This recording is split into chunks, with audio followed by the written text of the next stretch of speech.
Hello hi friends, नमस्कार, जय Jagannath. Welcome back to my YouTube channel. तो आज एक नुआ रेसिपी को आपन को स्वागत। आज मो स्टाइल रे बनैबा चिली पनीर। मो केमिति बहुत सहज उपाय चिली पनीर बनाऊँ और अल्प किसी सामग्री को बेसी इंग्रेडिएंट्स नहीं नहीं।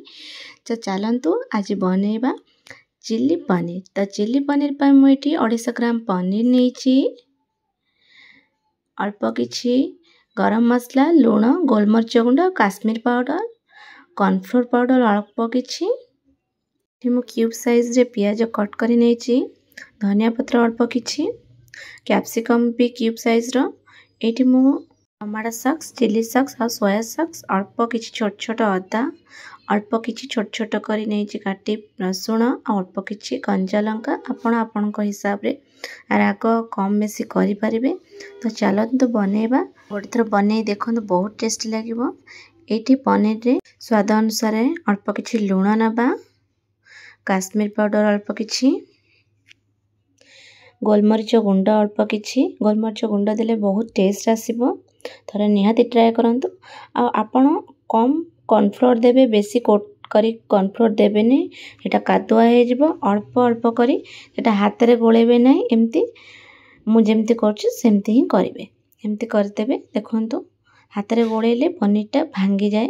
तो मु जेम्ति कली सेम्ति करिवे। तो चलंतु एपटे मु तेल गरम करी नेछि, अल्प अल्प करी पनीर को छाणवा पई छाडी देबा।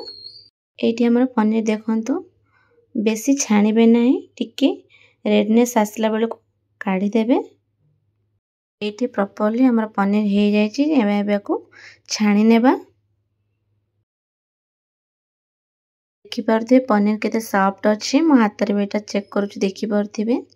तो चलंतु बे प्रस्तुत करबा चिली पनीर। एठी अल्प किछि तेल नेछि, रसुण को जो छोट छोट करी कट करी नेथले पके देबा, अदा को जो छोट छोट करी कट करी नेथले पके देबा।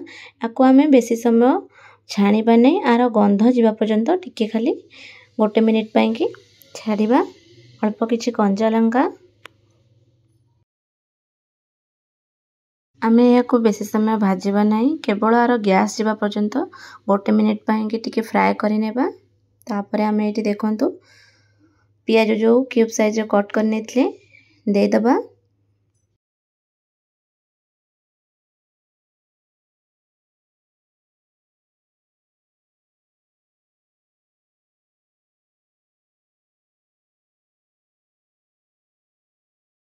एठी मु क्यूब साइज रो कैप्सिकम जो काटी नेथिले ताको भी नै आइछि।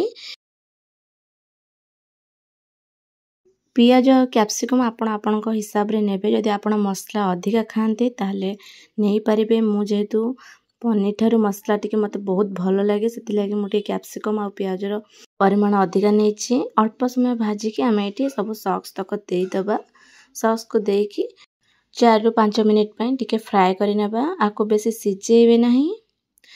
तो एठी मु अल्प स्वाद अनुसार लुण, काश्मीरी पाउडर, गोलमरिच गुंड, गरम मसला अल्प किछि। एठी जेहेतु बेसी किछि मसला यूज करा जिवो नाही। मु आपण मानको बहुत थर कहिछि, बहुत कम मसला यूज करिछि। एठी मु अल्प किछि कॉर्नफ्लोर को गोळे कि टिके नै आइतली। एहा देबा द्वारा हमर मसला जो बहळिया अंशटा आसी जिवो आ तरकारीटा बहुत टेस्ट लागिवो। ताको हम एठी 4 रु 5 मिनिट पई फुटे आ छाडी दे। एथि पनीर भी एठी ऐड कर देबा। मु बारंबार कहूछि तरकारी को बेसी सिजेबे नाही, जेहेतु हम एटा चिली बनाउछे तो क्रंची रहिबा निहाती दरकार। धनिया पत्र ऐड कर दे। रेडी हो गला हमर, रेडी हो गला चिली पनीर। आपण मानको भल लागितले लाइक शेयर सब्सक्राइब करि नेबे। तो टेस्ट लागुछ कि नाही आपण माने देखि कि जानि पारुथिबे। तो वीडियोटी भल लागले मो पुणी थरे कहि नेउछे, वीडियोटी भल लागले लाइक शेयर सब्सक्राइब करबा भूलिबेनी। जय जगन्नाथ। पुणी देखाबा नेक्स्ट वीडियो रे।